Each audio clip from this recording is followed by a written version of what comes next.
any of you seen James's tweets recently? Because to me, a couple of them have looked oddly familiar. Like stealing the words right out of my mouth familiar.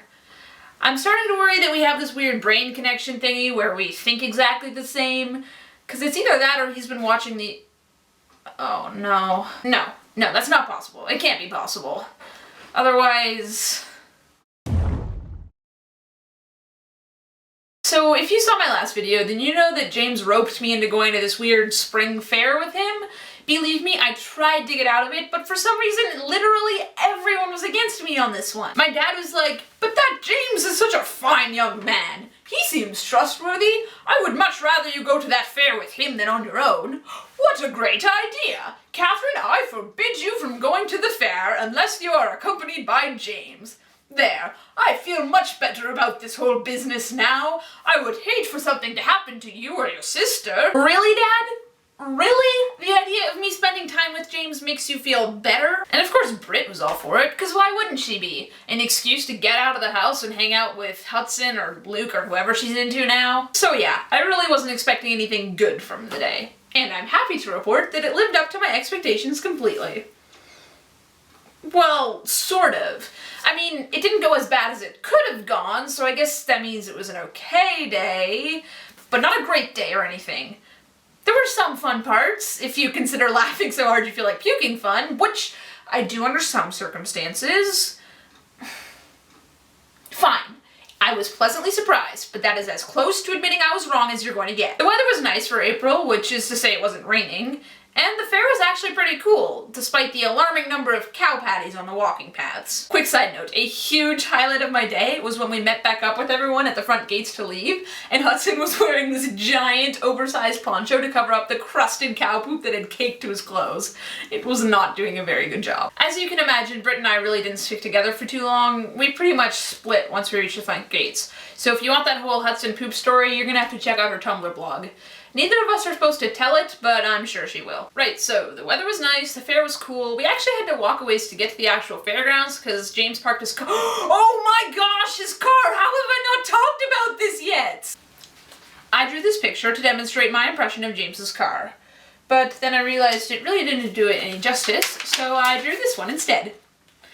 I'll have to hide it later though because he might be dropping in today and it would not go over well if he saw this.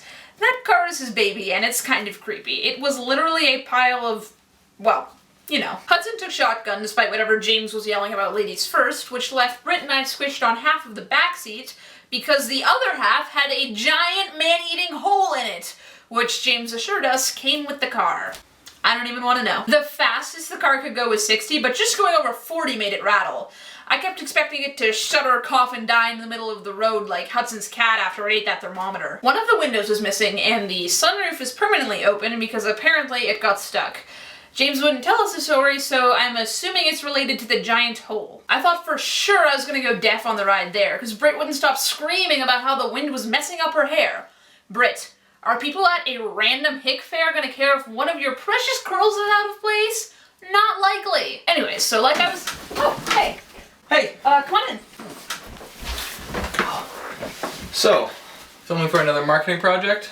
Well, it's kind of hard to explain. You're filming for your video blog. Oh, wait, it's called a vlog, isn't it? So, how long exactly have you known about this for? Look, it's really no big deal. Grant told me about them a few days ago, and so I went back Grant knows? Well, yeah, he was told by Curtis, who I'm pretty sure found out from Mariah on Twitter. Like, it's not a big deal though, Kate. Like, everybody in our grade watches them. So you... No, you sure? Oh, come on, seriously though. You have to see the look on your face. Well, I hope you enjoyed the view, because it's the last you'll be seeing on my face for a while. Oh, that's just harsh, Kate. It doesn't seem harsh to me. That's because in your dictionary, the word harsh is the same as fair or just. Oh, as opposed to you, who treats everyone with dignity and respect? So, you actually watched my videos? No. I heard about them and realized I respect your privacy too much, so I couldn't watch them without your consent. Really? No! I can't believe you called me a bonehead and a cockalorn! Well, come on! You were being a total pain. And really, zombies, you couldn't just let that one go? I stand by my conclusion concerning the topic. It is not my fault that you refuse to listen to reason.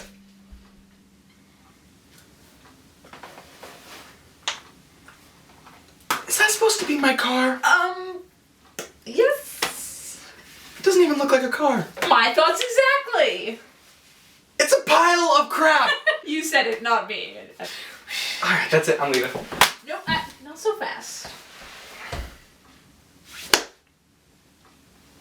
You know, James, since you know about these vlogs now, I am so happy that you decided to help me film today's video.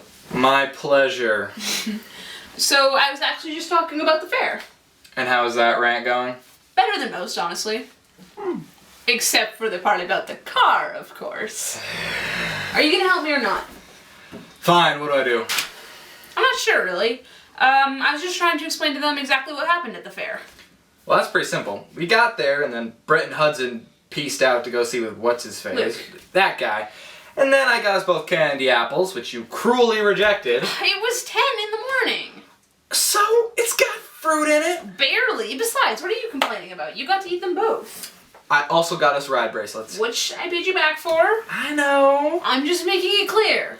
I would like to point out about how poor of a sport Katie was being about the whole fair thing. Whatever. It's Kate, or Catherine, which I would still prefer, by the way. As tradition dictates, the first ride I went on was the merry-go-round, and guess who refused to go on with me? It's a children's ride. There were rideable seahorses, for goodness sake. The next ride I wanted to go on was the Thomas the Tank Engine roller coaster, and she flat out refused to let me get on. I don't think I need to explain myself here. Whatever. Then I did one of those whack-a-mole games and won a free hot dog, so take that. I see that smile. Don't worry, we're getting to that story. Kate's irrational behavior went on for hours. Ride after ride I had to go on alone. The pirate ship, the bouncy castle, the Superman laser disc launcher. That was a carnival game. That requires 2 people. Well, I'm sorry. I didn't know you felt so passionately about winning a giant purple stuffed snake. It was adorable. Her attitude finally changed after lunch, during which we had to go to 3 different food stands because the first 2 didn't serve real poutine. It's not real poutine if you're using shredded cheese instead of cheese curds. If you use cheese curds, the cheese doesn't melt. It does if you're using the right kind of gravy. And that necessitated getting fries from one place, cheese curds from a second, and gravy from a third vendor? Yes. Yes, it did. And you get mad at me because of a snake. So after lunch, Oh, wait, can I add something in here? Okay, so keep in mind that James has already had 2 candy apples and a hot dog.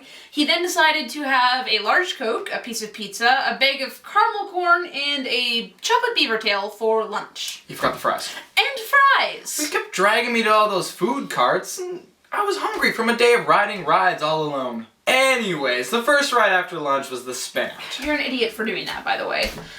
The spin out is basically the most nauseating ride in the entire fair.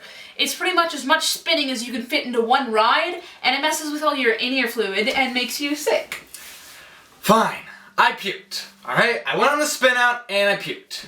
And the best part was, since he was spinning so fast, the puke didn't even hit his face. It hit the faces of all the other people sitting with him. I probably would have enjoyed the look on their faces more if it wasn't battling centrifugal force trying to wipe the wet, slimy bits off my lips. James, stop. Too much information? Yeah, just a bit. I haven't even got to the part after the ride yet. Oh yeah, I forgot that you puked in a garbage can after you got off. Yeah, that was chunkier than the first time. James! And more green than orange. No. Katie Cat was so nice about it, she even bought me a water. Only because I couldn't stand the smell of your puke breath. Or because you couldn't bear seeing this beautiful face in such anguish. Sure, or something like that. It's worth noting that after the vomit thing, Kate was considerably more cheerful. What can I say? I'm a sucker for slapstick. Glad to be of service. What happened after that? Well, you went on the Sizzler without me. Yeah, because you would have just puked if you'd tried it. True. And then we did potato sack slides, bumper cars, Hall of Mirrors. Where you ran into a mirror. It looked like a door! It was priceless. After that was the zipper, and then we got cotton candy and rode the Ferris wheel. Saving the best for last. It was pretty cool. And the view was incredible. Then we met up with everybody and went home. And I got shotgun because Hudson was covered in cat poo. Your sister was not impressed. No, she was not. Oh. Hey, Hudson wants to know if we want to watch Fargo. You in? Is it the original version? Think so. Then yes, absolutely. Let's go. See you guys next week.